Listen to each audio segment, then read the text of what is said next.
Sex and drugs and rock and roll is all my brain and body need. Sex and drugs and rock and roll is very good indeed. For the most part, that view of teenage life is pretty far-fetched.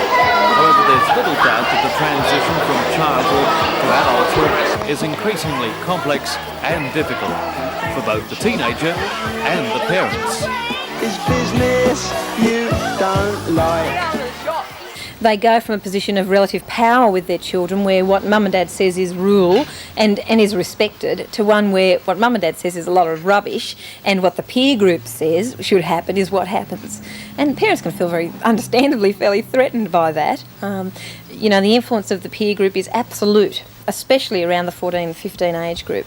What's the solution? Well, now there's a book which may be of help. It's called Teenagers, A Guide to Understanding Them, and it's written by Singleton mum Janet Vickers. Together with her father, Terry Colling, an experienced marital and family therapist, they've come up with this no-nonsense treasure of information and helpful hints. Although Janet is a young mum, she herself was once a teenager and has worked for many years as social worker in a huge Sydney high school.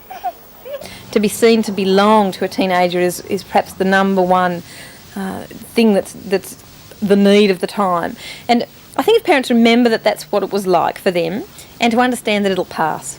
The answer is really to go with the flow. You can try and win a lot of battles and end up losing the war. I think if there are real issues of importance with the peer group where, for instance, you honestly believe that your teenager is in some danger because of the influence of the peer group, then fine, that's time to stop and take stock and talk to your teenager about your concerns.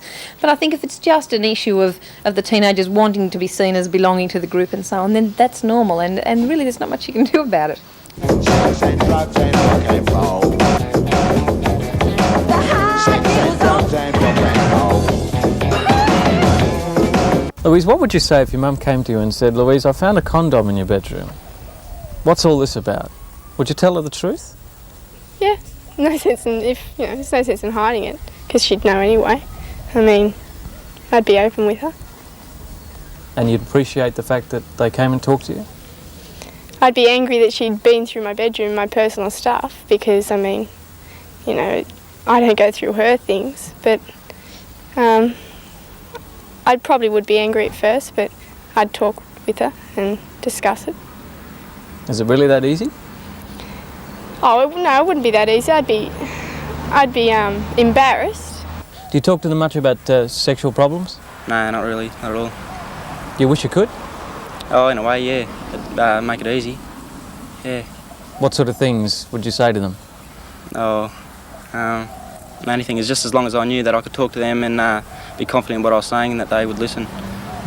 We've taken a fairly strong stand in the book in saying to parents that we don't believe that teenagers are ready for sexual activity, and that in contrast perhaps to a lot of the media material that kids are exposed to, magazines like Cleo and Dolly and so on, that are really encouraging children, I think, prematurely to become sexually active. We're saying to parents, take a stand on it. Let your kids know that isn't what you feel is appropriate, and explain why, not necessarily to be rigid, but explain that good sex happens within a framework that's loving and caring, and that they can do themselves a lot of damage, not just physical damage but emotional damage, by being prematurely involved in sexual activity. Kids often would love to be able to say no, but don't feel like they've got the support. They don't feel that they have the support these days of institutions like the school and the church, and they feel they've lost the support of their parents to do that. What about the question of abortion?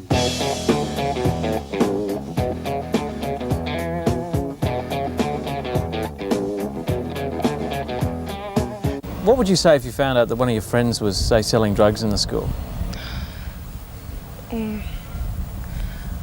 I don't know, it's difficult. Would you dob them in? No, I don't think so. I mean, it's their life. I don't know, they probably think they know what they're doing, but they might be destroying another life. I'll probably try and talk to them, whoever it is. But I wouldn't dob them in on sort of... It's a dilemma, isn't it?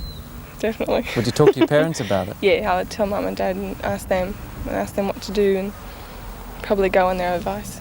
I believe that we should act as individuals, even though there might peer group pressure might force us into things. Might be things we will regret later on in life. So we should act as individuals now and get the feeling of acting like that, because we'll have to do that in later life. You know, campaigns like the Life Education campaign, to me, have got the right thrust, and that is to start very young with children saying your body is valuable and that you need to look after it, and that what you put into your body has an effect. And, you know, parents need to be aware of that material. They need that information. They need to be well informed and up to date. They also need to be aware of modelling behaviour. That if you're a parent of an adolescent who continually is on tranquilizers to get through the day, whose father continually comes home and drinks a great deal to solve the problems of the day, who smokes a lot, then obviously you're modelling behaviour which says, I can't cope unless I have these supports. And really that's a double standard, and you can't expect your teenagers to not recognise that it's a double standard and to behave in a different way.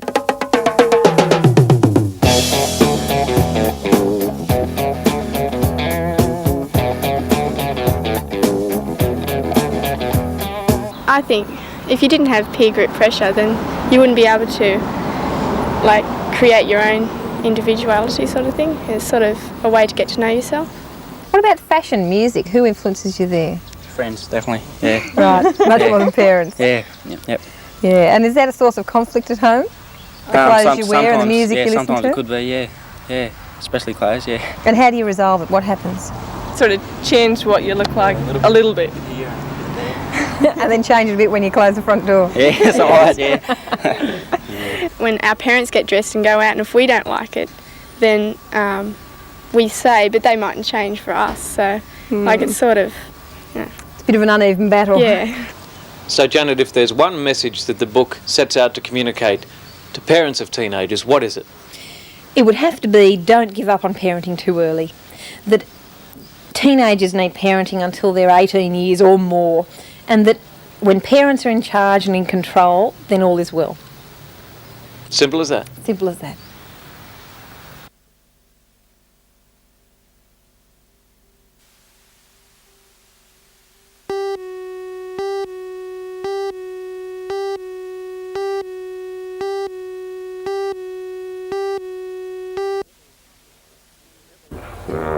Neville Hartnett was a patient of Royal Newcastle Hospital in April last year. Went to Newcastle He was Hospital, suffering a burst blood vessel in his it was, brain. First day after During the Easter. surgery, he contracted golden staph. Well, when I found I had golden staph, the bone that they removed to fix up the burst blood vessel, that got infected with golden staph and all around it, and I had to go back in September to get that taken out.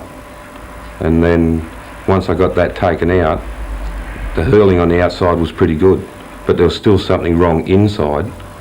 And I went back in April this year to get a plate put in. They opened me up and they turned around and found that the stitches they put in previous April were infected, so they had to chop those out. And they said, sorry, we couldn't put the plate in, but we'll check you and see what we can do later.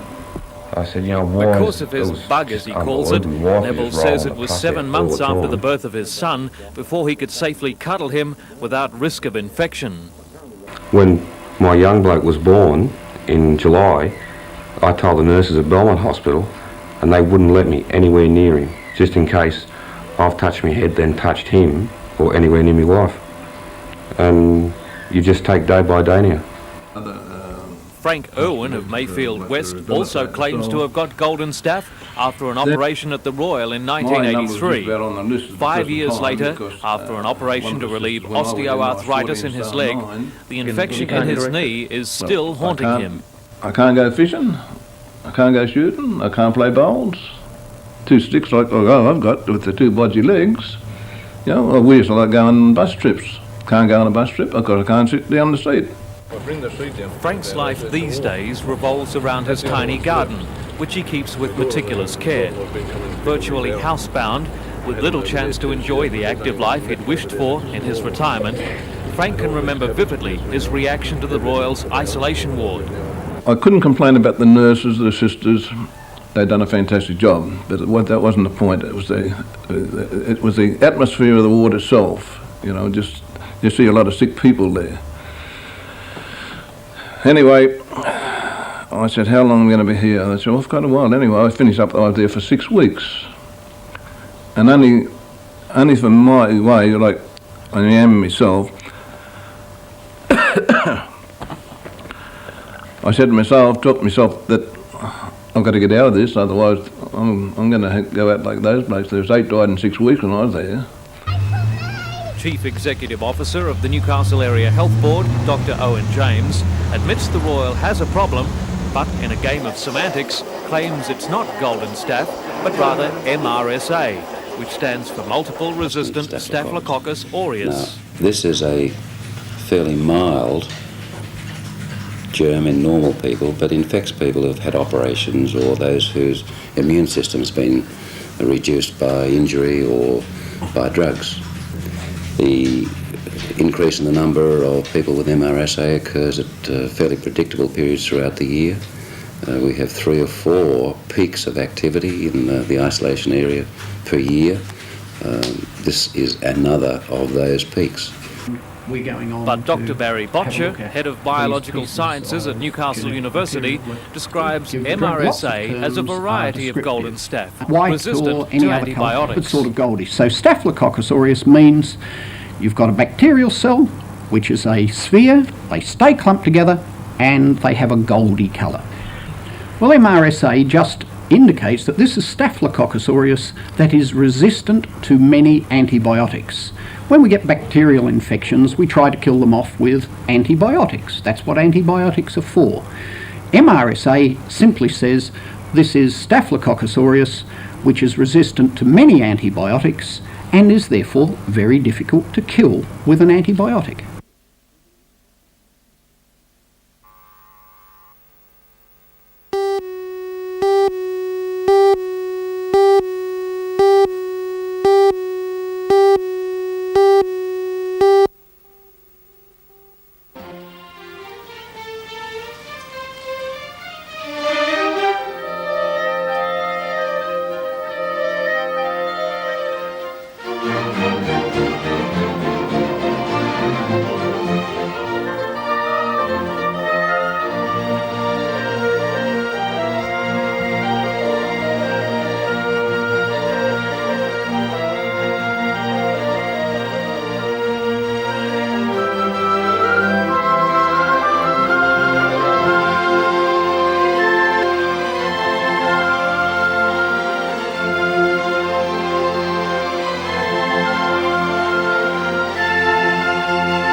Warders have regained control at Melbourne's Pentridge Prison after rioting by more than 80 inmates. The prisoners began hurling rocks at guards when they were moved into a holding yard this afternoon because of a small fire. Once inside the prison's bluestone walls, the firefighters were confronted by dozens of rock-throwing inmates. They had to wait until the riot was brought under control before they could extinguish the fire.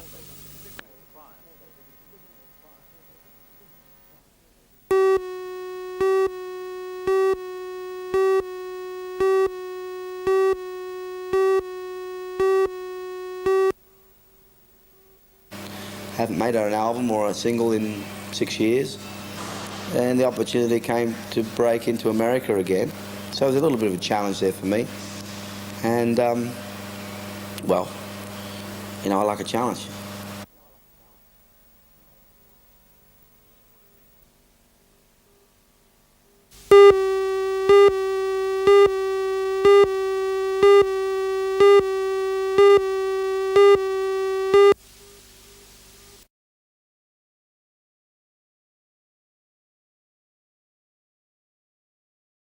The Beatles blasted onto the music scene in 1961. When they toured Australia 3 years later, record crowds of more than 300,000 jammed performance stadiums to see their idols. And although the group known as the Fab Four disbanded more than 18 years ago, there are thousands of fans still loyal to the boys from Liverpool who changed the face of music for an entire generation.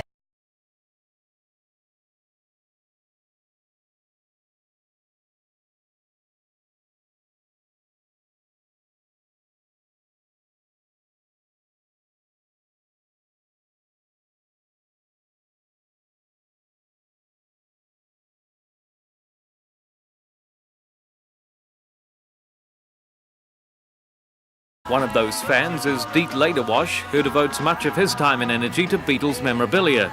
Together with partner Yanni Boss, he's tapped into the international business of acquiring the weird and wonderful. I mean, here's a classic example here. It's the Beat seat. Yep. Yeah, why would anybody want to collect that? Simply because it's got the name of the Beatles on it. Anything to do with the Beatles, people collect. Doesn't make a noise or anything, does it? No, it doesn't. When you sit on it, doesn't play sort of Love, Love Me Do? No. What about these other things? I mean, what's that over there? That's a Beatles wig, which came out in the 60s. It's never been worn. No, it's quite fortunate to get them unopened. Does that have any value to a Beatles collector? Like a monetary value?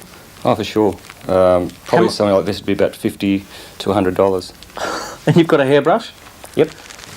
That's for your Beatles wig. I've got a hairbrush. Actually, it's quite nice. There's two different hairbrushes, and one was 39 cents and this one's 49 cents. This is the upmarket version? That's right. Mm-hmm. You can even have a Beatles ashtray?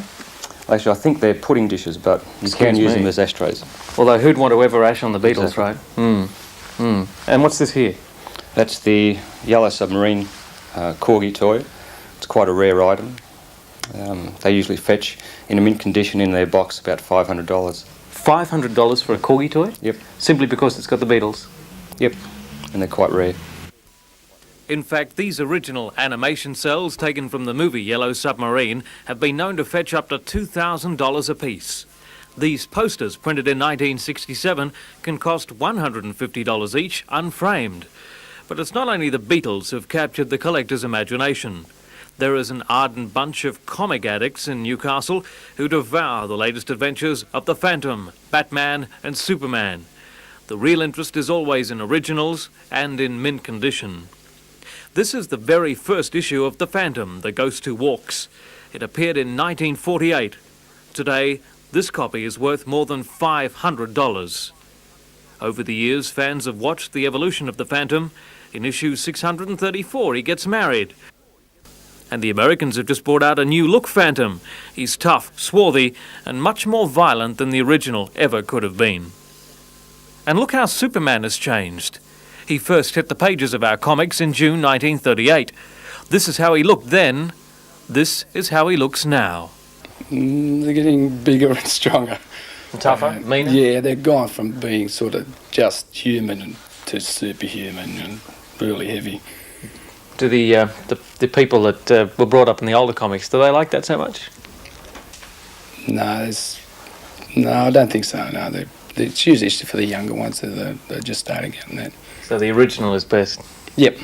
Yeah, you can ask most people, they'll tell you that. It's now the Japanese who look set to take over the comic and cartoon industry. One of their most popular creations, Robotech, brought to life on television. Made in Japan, most of the characters have dark straight hair and speak with broad American accents, even if their lips seem to be saying something else. These Micronians are no challenge at all.